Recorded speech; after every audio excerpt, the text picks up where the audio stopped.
ప్రవాహవాణి సాహితీ బంధువుల సమైక్య వేదికకు స్వాగతం. ఈరోజు మనం అభ్యుదయ కవిత్వం గురించి మాట్లాడుకోబోతున్నాం. ప్రవాహవాణికి డాక్టర్ ఆవంస సోమసుందర్ గారు ఒకప్పుడు ఏప్రిల్ 2000 సంవత్సరంలో అందించిన వ్యాసం ఇది. ఆయన పెట్టిన శీర్షిక అభ్యుదయ కవిత్వమే అగ్రేసర మూర్తి. వ్యాసంలోకి ప్రవేశిద్దాం. వర్తమాన పీడాకర వ్యవస్థ శైథిల్యాలపైనే వినూత్న మానవ వ్యవస్థ ప్రాదుర్భవించగలదన్న నూతనావగాహన మన కవులకు 1930ల దశకంలో కలగనారంభించింది. ఆ ఆకాంక్షను ప్రప్రథమం కంఠోక్తిగా ప్రకటించిన కవి శ్రీశ్రీయే. అందువల్లనే 1943లో అవతరించిన అభ్యుదయ రచయితల సంఘం శ్రీశ్రీ ప్రభృతులను తమ పతాక సన్నిభులుగా గౌరవించుకుంది. ఆనాటి క్రాంతదర్శనులు నెలకొల్పిన సంప్రదాయాన్ని అభ్యుదయోద్యమం స్వీకరించింది. సమాజ సంపదలన్నింటినీ, జీవనధాతువులన్నింటినీ సామాజికులందరికీ సమధర్మంతో పంచగల మానవీయ సమాజం అభ్యుదయ రచయితల ఆశయంగా ప్రవర్తిల్లింది. అందరి కోసము సమాజావసరాలను ఉత్పత్తి చేసే శ్రామిక వర్గానికే స్వాగతం పలికింది. సకల సంపదలు ఆ వర్గానికే చెందగల నవీన మానవీయ వ్యవస్థను ఆహ్వానించింది. ఆ వ్యవస్థకై పోరాడే విప్లవ శక్తులకు ప్రాణవాయువులందించవలసిన బాధ్యత అభ్యుదయ కవిదే అన్న నూతన దర్శనం అమర్చుకుని అభ్యుదయ రచయితల సంఘం మహోద్యమంగా పురోగమించింది. భావకవుల మహత్తర కంఠధ్వనుల పట్టు తప్పించుకుందుకు శిష్ట్ల ఉమామహేశ్వరరావు అటు పద్యగమనాన్ని ఇటు గేయగమనాన్ని సైతం విధ్వంసం చేశాడు. విరూపతని వికారతని ఆశ్రయించి కవిత్వానికి నూతన రూపాన్ని కల్పిద్దామనుకున్నాడు. వస్తువర్ణంలో గాఢతర యోజనాశీలి కాలేకపోయాడు. అనాలోచిత రచనా రీతికి, ఆటోమేటిక్ రైటింగ్కి జారిపోయాడు. శ్రీశ్రీ, పురిపండ, నారాయణబాబు ప్రభృతులు నూతన కవిత్వ రచన కోసం ప్రయత్నాలు చేస్తున్న సమయానికే గుంటూరు జిల్లాలో శిష్ట్ల ఉమామహేశ్వరరావు వినూత్న కవితా రీతికి ఒక రూపాన్ని ఇచ్చాడు. తనది ప్రాహ్లాద కవిత్వమన్నాడు. లోకంలోని హిరణ్యకశిపులను చీల్చడానికే ఆయత్తమైందన్నాడు. ఈ హిరణ్యకశిపుడనే రాక్షసుడు లోకంలోని బంగారాన్నంతా తన అధీనంలో పెట్టుకుని విర్రవీగుతున్నవాడని కంఠోక్తిగా చెప్పుకున్నాడు. 1938లో గ్రంథంగా వెలువడిన విష్ణుధనువు అనే సంపూర్ణ కావ్యానికి ముందు మాట తల్లావచ్చల శివశంకర శాస్త్రి గారు, వెనక మాట విశ్వనాథ సత్యనారాయణ గారు రచించారు. విష్ణుధనువు కావ్యం 128 ప్రతులు మాత్రమే ముద్రించబడింది. ఇన్ని తక్కువ ప్రతులు ప్రచురించినా ఇంత అత్యధిక కీర్తిని సముపార్జించినది వేరొక కావ్యం కనిపించలేదు. విష్ణుధనువు రచనారీతిలో సంపూర్ణ ప్రయోగవాద కావ్యం. ఆనాటికి స్థిరపడి ప్రబలమై ఉన్న మార్గాలన్నింటినీ పూర్తిగా భిన్నించింది. కొత్త సంవిధాన రీతులను సాధించింది. సుదీర్ఘ వచన పాదాలతో కొన్ని ప్రకరణాలు సాగాయి. అంతర్లయ కాని, భావలయ కాని చొరబడని రీతిని కవి బుద్ధిపూర్వకంగా సమకూర్చాడు. బిగ్గరగా చదవడంలో అది కవిత్వం గనక గమనంలో ఒక విశిష్టత చేకూర్చుకుంది. కావ్య నిర్మాణం పూర్తిగా నవీనమే. వస్తువులో కవికి అంతరాత్మ అనదగిన ప్రేయసి సీతాన్వేషణమే. ఈ సీత మనసు నుంచి ఇది రామాయణ స్పర్శగల కావ్యం అనుకోవడానికి వీలు లేకుండా కవి వ్యంజన సాగిస్తాడు. ప్రతీకవాదం, అభివ్యక్తివాదం, అధివాస్తవికవాదం వంటి ఆధునిక సాంకేతిక రీతులు ఈ కావ్యంలో అత్యధిక పాత్ర వహిస్తాయి. వచన కవితా ప్రక్రియకు ప్రథమ సంపూర్ణ ప్రయత్నం వెలువరిచింది శిష్లాయే. ఆ సత్యాన్ని నిర్ద్వంద్వంగా విజ్ఞులంతా ఆమోదించారు. రచనారీతితో పాటు ఇతివృత్తంలో సైతం విప్లవాత్మకత చేకూరి ఉంటే ఆధునిక కవిత్వానికి శిష్లాయే ఆద్యుడయ్యేవాడు. యుగశక్తిని ఇంత ప్రతిభావంతంగా వీక్షించినవాడు, ఆహ్వానించినవాడు నిజంగా ప్రవక్త. అందుకే వచన కవితకు శిష్ల ఆద్య బ్రహ్మ. వచన కవిత్వానికి నాంది పలికినవాడుగా అతన్ని ముందు స్మరించాలి అంటూ శ్రీ ఆరుద్ర వచన కవిత ప్రయోగ వైవిధ్యం అనే వ్యాసంలో ఉద్ఘాటించాడు. కానీ ఇది పూర్తి సత్యం కాదు. ఔదార్యం ప్రాధాన్యత వహించకపోలేదు. రీతిలో నవ్యత వస్తువులో భవ్యతపై ఆధారపడి జీవించగలుగుతుంది. శిష్ల కవితా కృషికి వస్తువు గురించిన నిఘ బొత్తిగా లోపించింది. అతని కవితా స్వభావానికి సౌందర్య సృజన ప్రధానం కాదు, వికృతీకరణమే చోదక శక్తిగా మారింది. సద్యోరస స్ఫూర్తిగాని ఆలోచనామృతంగా కాని భాషించని అభివ్యక్తి రీతి పరంపరగా సాగింది. ఆర్ద్రతా రాహిత్యం శిష్లా కవితకు రక్తధాతువుగా రూపొందింది. ఇక్కడ ఒక ఉదాహరణ పరిశీలించడం అవసరం. ఇది ఆ ఉదాహరణ. నా శరీర సద్గంధ వాసనలతో మరచి నీ ఎదమీద పవళించి నా మీద పరిమళ వాయువులు వీచుమా పవనుండు ఆకాశ మార్గాన ప్రాణాలు కొంపోయి దూరాన విడిచితే నీ ఎదమీద దహనమౌ దేహాన్ని దూరాన దూపిల్లు ప్రాణాన్ని వీక్షించి వ్యాకుల మనసి అవును జీవాత్మ. ఇలా ఎన్ని వందల పంక్తులు ఉల్లేఖించుకుంటూ పోయినా శిష్లా కవిత్వం చదువరి ఎదలో వెలుతురు తలుపులు తెరిపించదు. అసందర్భరచన బాహుళ్యము, అబ్జర్డ్ కవిత్వ విధానం, వికారపద ప్రయోగము, అర్ధ విపర్యయము వంటివే శిష్లా కవిత్వానికి జీవన ధాతువులు.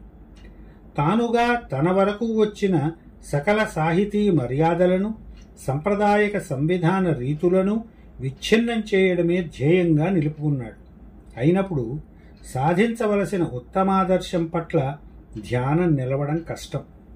అలాంటి శిష్లాను యుగశక్తిని ఇంత శక్తివంతంగా ప్రతిభావంతంగా అంటూ శ్లాఘించడంలో ఆరుద్ర శ్లాఘపాత్రం కాలేకపోయారు. అతని ధార్మిక అవగాహనను చర్చనీయాంశం చేయడం ప్రస్తుత వ్యాసంలో అవకాశం లేదు.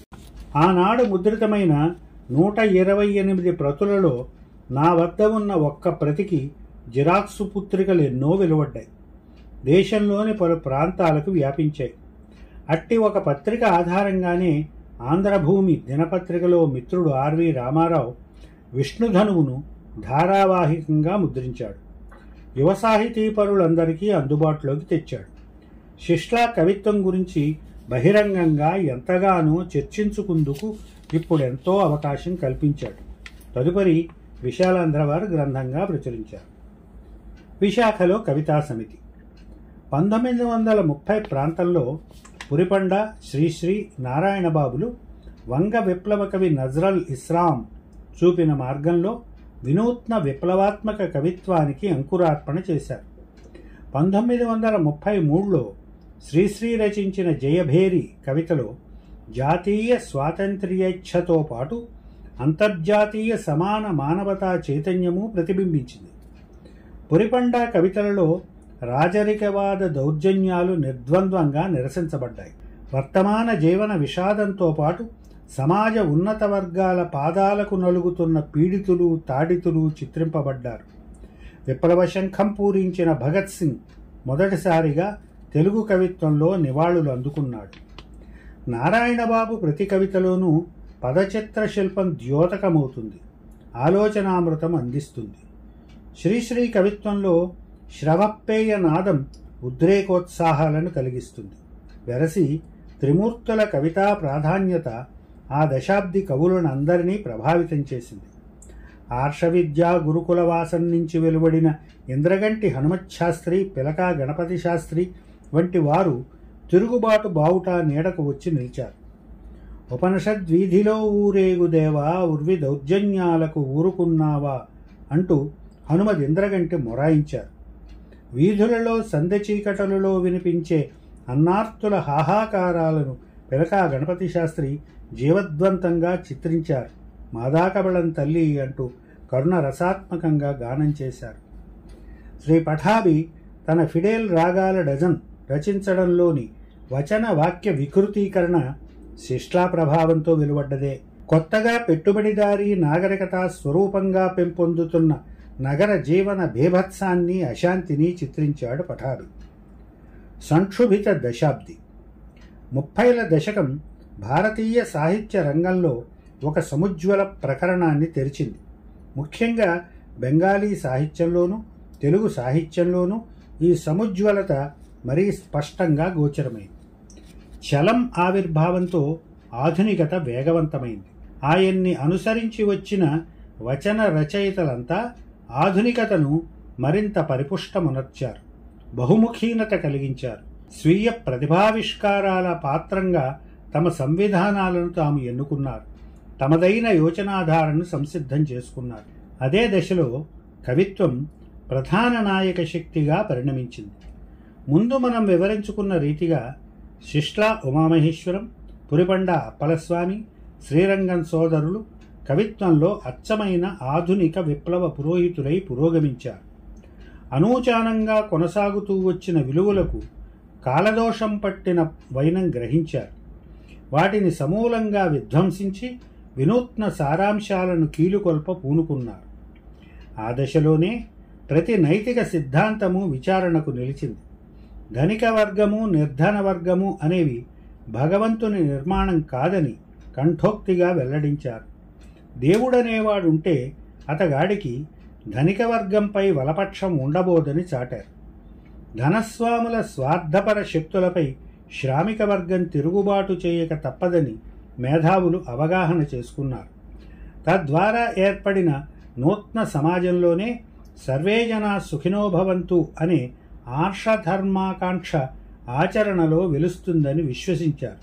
పాత సామాజిక నిర్మాణం తొలగింపబడకుండా వినూత్న సామాజిక వ్యవస్థ నిర్మింపబడదని ఉద్ఘాటించారు. ఇదే అశాంతి, ఇదే అన్వేషణ, ఇదే అసంతృప్తి మన ఏలికల దేశంలో కూడా వ్యాప్తమయ్యింది.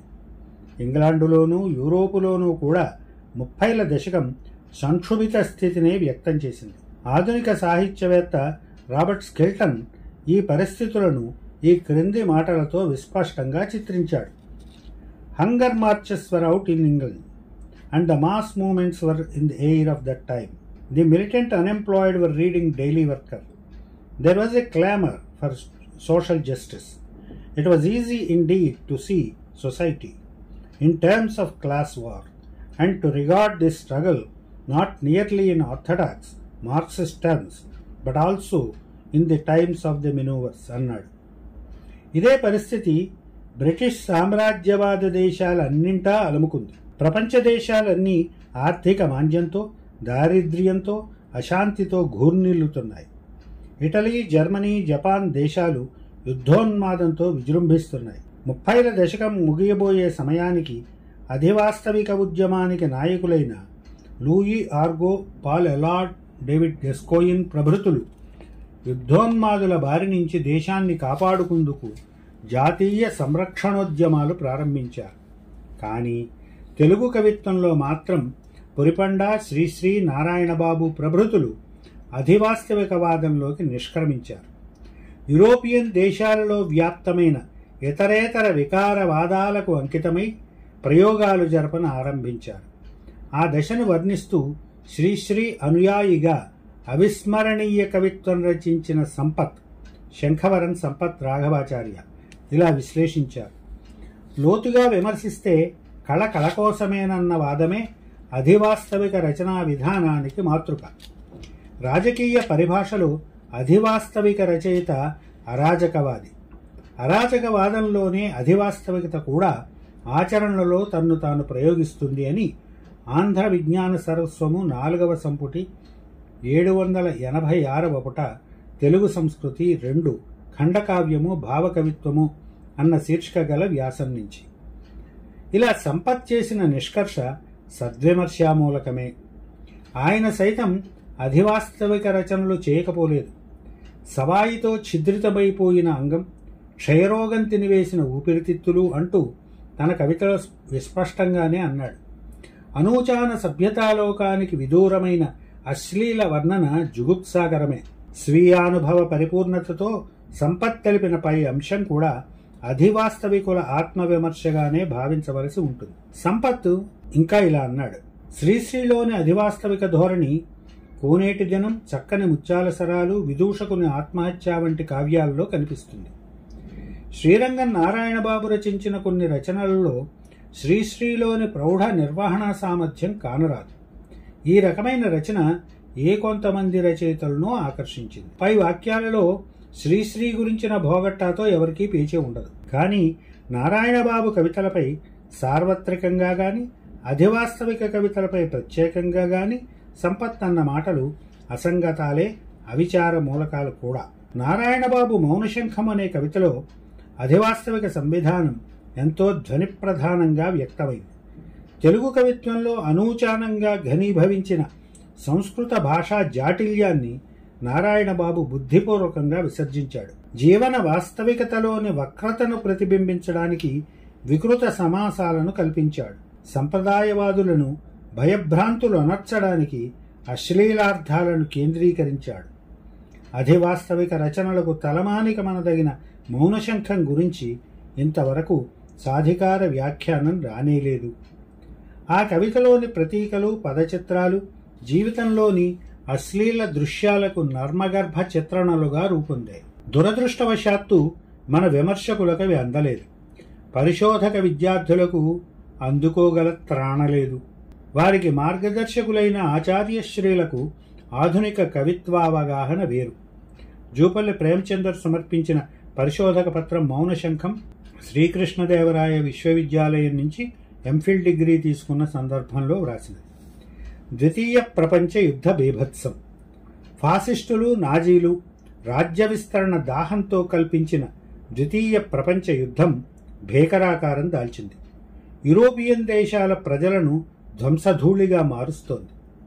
1942లో రష్యాపై నాజీ జర్మన్ సైన్యాలు దురాక్రమణ చేసిన సందర్భంలో శ్రీశ్రీలో పునర్విచారణ కలిగింది. తాను విడిచిపెట్టిన అభ్యుదయ మార్గానికి తిరిగి వచ్చాడు. 1942లో లేలే రష్యా అనే గీతాన్ని, 1943లో జగన్నాథ రథచక్రాలు అనే గీతాన్ని రచించి ప్రజలకు అందించాడు. తరువాత కాలంలో పత్రికలకో పురమాయింపులకో అవసర నైవేద్యాలు చేయడం తప్పితే 40ల దశకంలో గొప్ప రచనలేవీ చేయలేదు. 1940ల దశాబ్ది ఆరంభంలోనే గుంటూరు జిల్లాలో నవ్యకళా సమితి ఏర్పడింది. గోదావరి జిల్లా కాకినాడలో కళాకేళి నికేతన్ వెలిసింది. అనిశెట్టి సుబ్బారావు, ఏల్చూరి సుబ్రహ్మణ్యం, కుందుర్తి ఆంజనేయులు, బెల్లంకొండ రామదాసు, ఏల్చూరి విజయ రాఘవరావు ప్రభృతులు నవ్యకళా సమితి వేదిక నుంచి అభ్యుదయ కవిత్వాన్ని అందించడానికి ప్రయత్నం చేశారు. 1944 మార్చి నాటికి పైన చెప్పిన కవులలో 3 నయాగరా సంకలనాన్ని వెలువచ్చారు. శ్రీశ్రీ గీతాలలోని ఉత్తేజాన్ని గర్భీభూతం చేసుకుని వచన కవితలుగా రచించారు. ఈ కవి బృందానికి అనిశెట్టి ఆత్మీయుడు. అతని వివాహ సందర్భంలో ఈ నయాగరాను అంకితంగా ప్రచురించారు. విశాఖలో ఆరుద్ర విప్లవ ఋషిత్రయం ఆదర్శంగా 1940 నుంచి నూతన కవితా ప్రయోగాలు జరుపుతున్నాడు. తూర్పుగోదావరి జిల్లాలో ఈ వ్యాసకర్త ఇతర కవిమిత్రులతో కలిసి అభ్యుదయ కవితా సాధన చేస్తున్నాడు. తెలంగాణలో కాళోజీ, దాశరథి ప్రభృతులు సాహసమతులై బానిసల విముక్తి గీతాల ఆలపిస్తున్నారు. ఈ సందర్భంలో దాశరథి కవిత్వం గురించి సంపత్ ప్రకటించిన విశ్లేషణ ఉల్లేఖించుకోవలసి ఉంది. అది ఇది: ఇటీవల వస్తున్న కవులలో దాశరథి వంటి వాళ్లు వికసనక్షమమైన ప్రతిభారేఖలు ప్రదర్శిస్తున్నారు. కావ్యశిల్పం లేని విప్లవాత్మకమైన రచన ఎంత నీరసమో, విప్లవాత్మకమైన విలువలు లేని కావ్యశిల్పం అంతే నిరర్థకం. ఈ రెండిటి ప్రౌఢ మేళనమే కవి సాధించవలసింది. తాత్కాలికంగా వివాసార్థం వచ్చిన ఛత్రాంక సాహిత్య రీతులలో కాక, నిసర్గమైన ప్రతిభా వ్యుత్పత్తుల దాంపత్యంతో ప్రజాజీవితపు లోతుల నుండి చేదుకున్న శక్తులతో సజీవ సాహిత్య నిర్మాణం చేస్తే ఖండకావ్య సరస్వతి ఇంకా ఇంకా పెరుగుతుంది అని సంపత్ ఆనాడే ఒక త్రికాలాబాధిత సత్యాన్ని ఉద్ఘాటించాడు. సాంద్ర తిమిరంలో విద్యుద్రేఖలు. 1940 దశకంలో స్వాతంత్ర్య పోరాటం ఉద్ధృతమైంది. సంస్థాన ప్రజలు మేలుకొని విప్లవించారు. తెలంగాణ రైతాంగం 400 సంవత్సరాల శని పాలనను విముక్తి చేయడానికి సాయుధ తిరుగుబాటుకు పూనుకున్నారు. బొంబాయిలో నావికులు రాయల్ ఇండియన్ నేవీ తిరగబడ్డారు. కలకత్తాలో ఆజాద్ హింద్ ఫౌజ్ సైనికులు భయంకర ప్రదర్శన జరిపారు. ఈ సంఘటనల వల్ల భీతి చెందిన సామ్రాజ్యవాదులు భారతదేశానికి స్వాతంత్ర్యం ప్రకటించక తప్పింది కాదు. కానీ భారత కమ్యూనిస్టు పార్టీ నాయకత్వంలో లభించినది స్వాతంత్ర్యమో కాదో అన్న తర్జన భర్జన జరిగింది. కలకత్తా మహాసభ కాదు అని తీర్మానం చేసి సత్వర సాయుధ పోరాటానికి పిలుపునిచ్చింది. దాంతో వేలాది కమ్యూనిస్టులను నెహ్రూ ప్రభుత్వం జైళ్లలో బంధించింది. దొరికిన వారు దొరికినట్లు చిత్రహింసల పాలయ్యారు. సుమారు 4000 మంది హతులయ్యారు. దేశమంతటా గాఢాంధకారం వ్యాపించింది. అభ్యుదయవాణి మరుగైపోయింది. ఆ సన్నివేశంలో అభ్యుదయ కవులు తమ కవితా గ్రంథాలు ప్రచురించడం ద్వారా అభ్యుదయవాణికి అజరామరత్వం కలిగించారు. వజ్రాయుధం, త్వమేవాహం, అగ్నిధార, అగ్నివీణ, రుద్రవీణ, అడవి సంఘర్షణ, మహాప్రస్థానం, ఉదయిని వంటి కావ్యాలు క్రమంగా ప్రచురితమయ్యాయి. నూతనోత్తేజం అందించాయి. ఆంధ్ర సాహిత్య చరిత్రలో అభ్యుదయ యుగానికి చిరంతన దీప్తి కలిగించాయి. విప్లవ భావధారను అగ్రేసరమూర్తిగా నిలిపింది అప్పుడు ఈ కావ్యాలే. 5వ దశాబ్దంలో అభ్యుదయ భావధార 1950 దశకానికి రాజకీయంగా ఒక స్థితి ఏర్పడింది. మహాత్యాగి శ్రీ పొట్టి శ్రీరాములు 58 రోజులు నిరసన వ్రతంతో శరీరాన్ని త్యజించారు. దానితో ఆంధ్ర ప్రజానీకం ఉవ్వెత్తున లేచింది. హర్తాళ్లు, బందులు, సమ్మెలు, దేశం స్తంభించింది. నెహ్రూ ప్రభుత్వం ఆంధ్ర రాష్ట్రం ఏర్పరచడానికి అంగీకరించింది 1952 డిసెంబర్లో. 1950లోనే స్వతంత్ర భారతదేశ రాజ్యాంగం ప్రకటించబడింది. జైళ్లలో ఉన్న కమ్యూనిస్టులు పునర్విచారణ ప్రారంభించారు. రాజ్యాంగానికి కట్టుబడి తమ పోరాట పథాన్ని నిర్ణయించుకున్నారు. కమ్యూనిస్టులందరూ జైళ్ల నుంచి విడుదలయ్యారు. 1952 జనవరిలో ప్రప్రథమంగా వయోజన ఓటింగ్ హక్కుతో ఎన్నికలు జరిగాయి. ఆంధ్ర రాష్ట్రం 1953లో కర్నూలు రాజధానిగా ఏర్పడింది. 1956లో నిజాం రాజ్యం భాషా ప్రయుక్త రాష్ట్రాలుగా విభజింపబడి హైదరాబాదు రాజధానిగా, తెలంగాణ, రాయలసీమ, సర్కార్ ఆంధ్రలతో కలిసి ఆంధ్రప్రదేశ్ ఏర్పడింది. ఈ రాజకీయ నేపథ్యంతో తెలుగు సాహిత్యానికి హైదరాబాదు రాజధానిగా ఏర్పడింది. 1950 దశకానికి ప్రధాన చోదక శక్తులు ముగ్గురు. 1 బాలగంగాధర్ తిలక్, 2 కుందుర్తి ఆంజనేయులు, 3 సి నారాయణరెడ్డి. ఈ ముగ్గురు 3 భిన్న మార్గాలలో ఆధునిక కవిత్వాన్ని సుసంపన్నం చేశారు. బాలగంగాధర తిలక్ రవీంద్రుని భావుకతని, మాక్సిమ్ గోర్కీ వాస్తవికతావాదాన్ని బ్లెండ్ చేసి తనదైన ఒక నూతన పథంలో కవితా రచన సాగించాడు. దాదాపు 6 సంవత్సరాల అనారోగ్య దశ నుంచి బయటపడి తన కవితా పరంపరతో రసజ్ఞులను ఆకర్షించాడు. కుందుర్తి ఆంజనేయులు ఆంధ్రప్రదేశ్ రాజధానితో పాటు తాను హైదరాబాదు చేరుకుని ఫ్రీ వర్స్ ఫ్రంట్ అనే సాహిత్య సంస్థను ప్రారంభించి ప్రతి ఆదివారం యువ కవుల సమావేశాలను నిర్వహించాడు. దీనితో నూతనోత్తేజముందుతున్న 25-30 మంది యువ కవులు సాధనా సంపద్వంతులయ్యారు. సి నారాయణరెడ్డి మాత్రాబద్ధమైన రీతి మార్గంలో కథాసంపుష్టమైన సంపూర్ణ కావ్యాలు రచించపూరుకున్నాడు. నాగార్జునసాగర్, కర్పూర వసంతరాయులు, విశ్వనాథ నాయకుడు వంటి కావ్యాలు విరచించి సభలలో గానం చేసి ఒక వినూత్న ఆకర్షణ కలిగించనారంభించాడు. 1949లో వెలువడిన అభ్యుదయ కావ్యాలలో వ్యక్తి ప్రతిభా స్ఫూర్తి విస్ఫారితమైంది. ఆ కావ్యాల కీర్తి 50ల దశకంలో విస్తరించింది. నూతన కవులు అవతరించారు. ఉద్యమాలు నీరసపడినా వ్యక్తులలో సాహిత్యోత్సాహం పెంపెసలారుతూనే ఉంది. సృజన శక్తి ఆవిష్కృతం అవుతూనే ఉంది. కవులు, రచయితలు నూతన ప్రక్రియలు సృష్టిస్తూనే ఉన్నారు. సాహిత్యవేత్తలు ప్రత్యక్ష రాజకీయ కార్యకర్తలు కానక్కరలేదు. సాహిత్య స్రష్టలుగా మాత్రం నిరంతర జాగరూకులై ఉండక తప్పదు. సమాజ పీడనలను ప్రతిఘటింపక తప్పదు. సంప్రదాయానుసారంగా పిలువబడుతున్నట్టు రచయితలు సాహిత్య సేవకులు కాదు, కలం కార్మికులు మాత్రమే. కనుక శ్రమజీవనులతో మమేకత్వం పొందడం అబ్బురమేమీ కాదు. ముఖ్యంగా కవుల ప్రమేయం మానవత్వంతోనే. కవులకు మానవుడే ప్రయాత. ఏ మూల నుంచైనా మానవత్వానికి ఏ ప్రమాదం వాటిల్లినా సజీవ సాహిత్యవేత్తలైన కవులే ప్రతిస్పందించాలి.